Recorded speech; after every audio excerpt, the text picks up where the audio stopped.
बिस्मिल्लाहिर्रहमानिर्रहीम, अस्सलाम वालेकुम। आई होप कि आप सब खैरियत से होंगे। तो आज की वीडियो का मकसद किसी को ऑफेंड करना या किसी की डिसरिस्पेक्ट करना नहीं है। आज हम देसी डाइटिंग के हवाले से बात कर रहे हैं। ये हमारा एक कल्चर बन चुका है। हो सकता है बहुत से लोग इससे ऑफेंड हो जाएं, तो अगर आप जल्दी ऑफेंड हो जाते हैं तो ये वीडियो काइंडली ना देखें, क्योंकि इसमें हम कुछ बात करने वाले हैं सच्चाई के हवाले से, और सच्चाई इन मोस्ट केसेस कड़वी ही होती है। तो विद ऑल रिस्पेक्ट मैं अपने जो पॉइंट्स हैं उनको रखूँगा।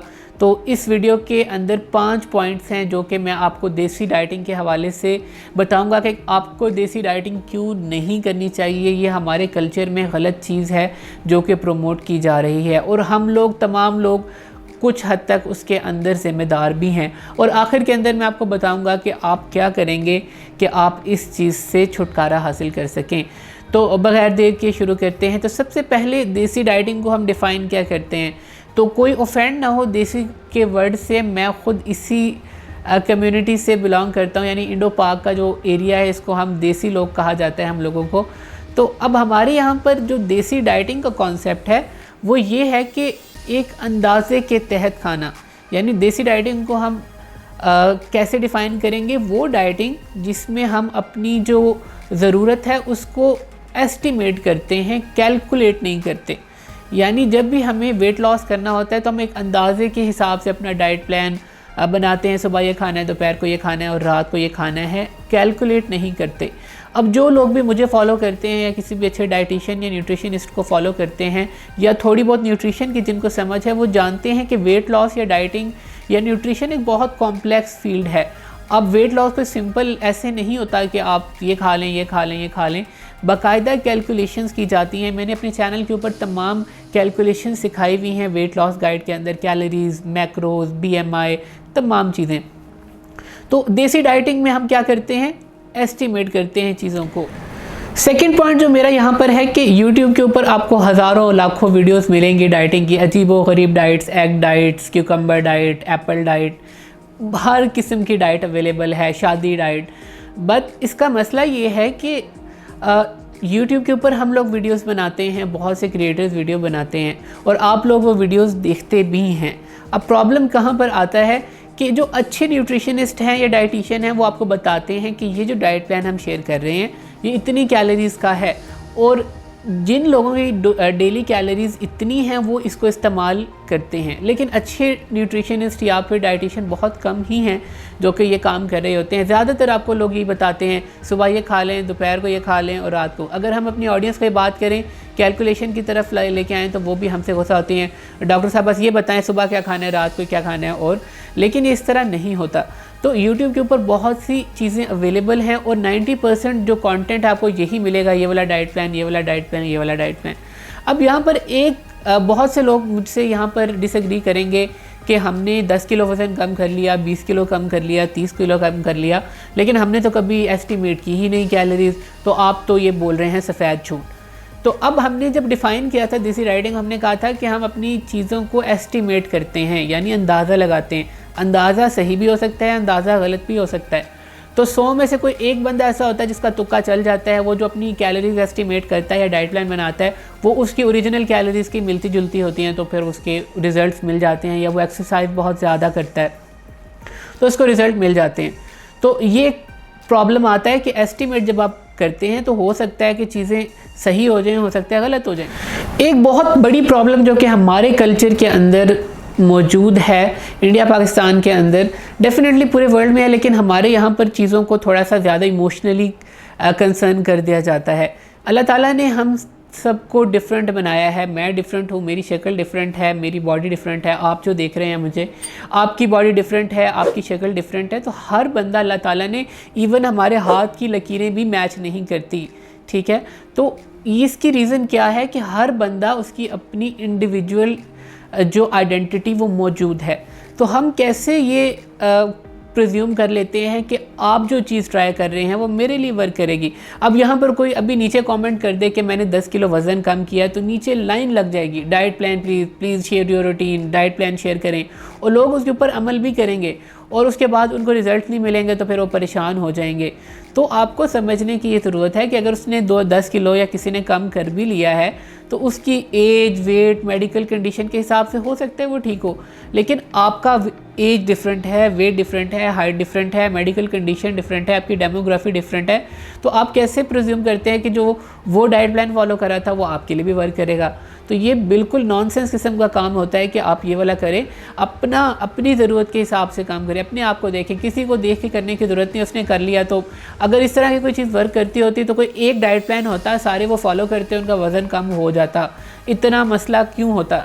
ऐसा नहीं होता, क्योंकि जो सही तरीके से अप्रोच कर लेता है तो वो अपना वेट लॉस कर लेता है। जब भी आप लोग डाइटिशियंस के पास जाते हैं या न्यूट्रिशनिस्ट के साथ वर्क करते हैं तो वही होते हैं ना, आप 1 महीने के बाद आपको रिजल्ट्स मिल रहे होते हैं। जब वो आप खुद कर रहे थे तो वो आपको नहीं मिलते। क्यों? अब आप तो सही तरीके से अपना काम कर रहे होते हैं।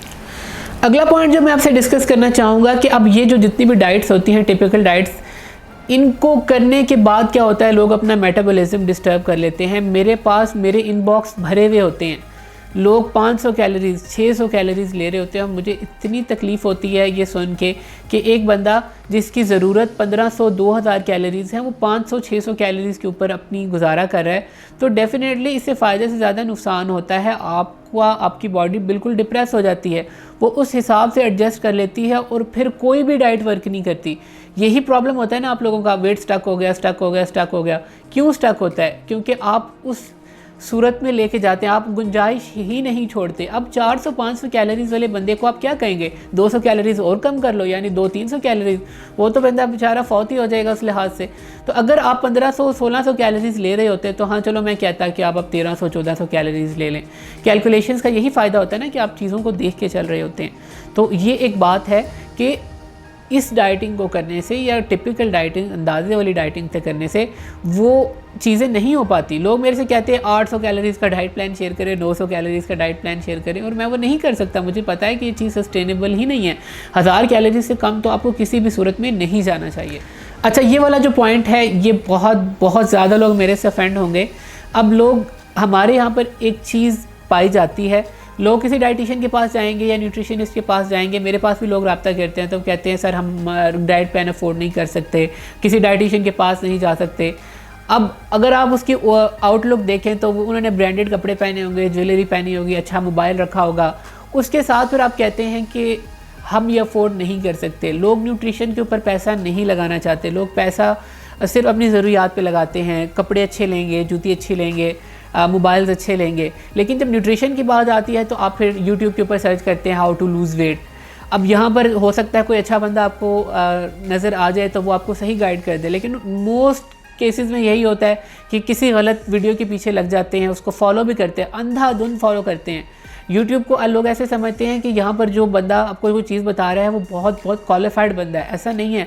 यूट्यूब के ऊपर आप भी चैनल खोल के बैठ जाएं और चीज़ें बताने लग जाएं और लोग आपको फॉलो करेंगे अगर आपकी फॉलोइंग बन जाती है। तो यूट्यूब का मकसद या सब्सक्राइबर बेस का मकसद ये नहीं होता कि लोग जो बंदा आपको कोई चीज़ बता रहा है वो टैलेंटेड भी हो या क्वालिफाइड भी हो सकता है। पांचवा जो सबसे बड़ा इफेक्ट मुझे लगता है देसी डाइटिंग का, कि फूड चॉइसेस। देसी डाइटिंग की जब भी हम बात करते हैं तो हमारे जहन में क्या आता है? उबले हुए अंडे, सैलड्स, सूप, खीरा और इस तरह की चीज़ें। डाइटिंग, अगर देसी डाइटिंग के अंदर हम रोटी की भी बात करें तो इसको बहुत बड़ा गुनाह समझा जाता है, हालांकि ऐसा नहीं होता। अगर एक बंदा है उसकी ज़रूरत है 1500-1600 कैलोरीज़ वेट लॉस के लिए, तो अगर वो 1500-1600 कैलोरीज़ को इंजॉय करते हुए अपना वेट लॉस कर सकता है तो बेचारा खामखा जब एग डाइट की वीडियो देखता है या फिर कोई वेजिटेबल डाइट की वीडियो देखता है 500-600 कैलोरीज़ लेना शुरू कर देता है तो उसका बहुत ज़्यादा नुकसान होता है। आप एक रेगुलर तरीके से बहुत अच्छा खा सकते हैं, बहुत अच्छी चीज़ें खा सकते हैं। डाइटिंग का मतलब ये नहीं होता कि आप कुछ भी नहीं खा सकते। इवन अगर आप कैलकुलेट करें, आप शुगर भी ले सकते हैं सही तरीके से। आप फिज़ी ड्रिंक्स भी अगर आप वो डाइट इस्तेमाल कर सकते हैं। आप फास्ट फूड भी इंजॉय कर सकते हैं अगर आप उसको अपनी कैलोरीज़ के अंदर एडजस्ट कर लें, अपने मैक्रोज़ के अंदर एडजस्ट कर लें।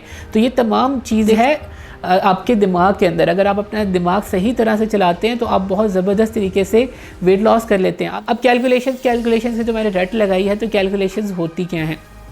मेरी एक वेट लॉस गाइड पड़ी होगी, उसके अंदर 4-5 वीडियोस होंगी। तो सबसे पहले जब आपने वेट लॉस शुरू करना होता है, मैं आपको 1-2 मिनट के अंदर समझा देता हूँ कि कैसे करते हैं कैलकुलेशंस। अब सबसे पहले आप अपना वेट कैलकुलेट करते हैं, हाइट कैलकुलेट करते हैं, उसके बाद अपना BMI कैलकुलेट करते हैं। BMI एक पुरानी चीज़ है लेकिन स्टिल वर्क करती है एक रेफरेंस के लिए। BMI कैलकुलेट करते हैं, आपको पता लग जाता है आपकी कैटेगरी क्या है, ओबेसिटी है, ओबीज़ हैं आप, ओबीज़ टाइप 1 हैं, 2 हैं, ओवरवेट हैं। अब आपको पता लग गया कि हाँ ये मैं हूँ और ये मैंने अपना वेट लॉस करना है, इस टारगेट तक मेरा BMI नॉर्मल आ जाएगा। 25 तक की जो रेंज होती है वो नॉर्मल होती है। अब पता लग गया कि मैंने 10 किलो कम करना है, 20 किलो कम करना है।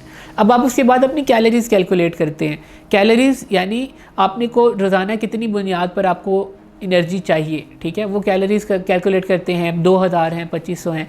अब आप जब कैलोरीज़ कैलकुलेट कर लेते हैं उसके बाद आपने अपनी ज़रूरत से कम खाना होता है, यानी कैलोरिक डेफिसिट डालना होता है, तो फिर आप कुछ कैलोरीज़ उसमें से कम कर लेते हैं। 500, 400, 600 कैलोरीज़ आप उसमें से कम कर लेते हैं। अब आपके पास जो बकाया कैलोरीज़ बच जाती हैं उसके हिसाब से आप अपना डाइट प्लान सेट करते हैं। डाइट प्लान के अंदर क्या चीज़ें देखी जाती हैं? 3 चीज़ें देखी जाती हैं, आपकी कार्बोहाइड्रेट इंटेक, प्रोटीन इंटेक और फैट इंटेक। तो आपने इसको कैसे सेट करना है?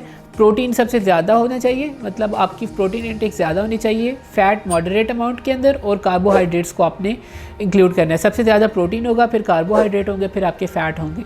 इस लिहाज से आप अपना जो कैलकुलेशंस कर सकते हैं, और इनकी डिटेल वीडियोस मौजूद हैं। आपने ये डाइट प्लान कैसे बनाना है, अपना मेंटेनेंस कैसे निकालनी है, कैलोरीज़ कैसे निकालनी है, BMI कैसे कैलकुलेट करना है, तमाम चीज़ें मैं बता चुका हूँ। आपको इंटरनेट पे भी मिल जाएंगी, ऑनलाइन भी मिल जाएंगी। तो इस लिहाज से काम करना शुरू करें। अगर आप ये कर सकते हैं तो करें, नहीं कर सकते तो फिर किसी प्रोफेशनल की हेल्प ले लें।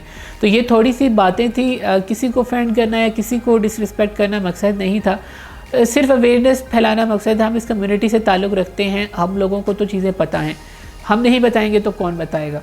तो इंशाल्लाह मुलाकात होगी किसी नेक्स्ट वीडियो में। वीडियो को ज़रूर शेयर कीजिएगा, ये एक पब्लिक अवेयरनेस का मैसेज है। शेयर करने से रीच बढ़ती है, लोगों तक हमारा पैगाम पहुंचता है। तो इंशाल्लाह मुलाकात होगी किसी नेक्स्ट वीडियो में। तब तक के लिए अपना ख्याल रखिएगा। अल्लाह निगहबान।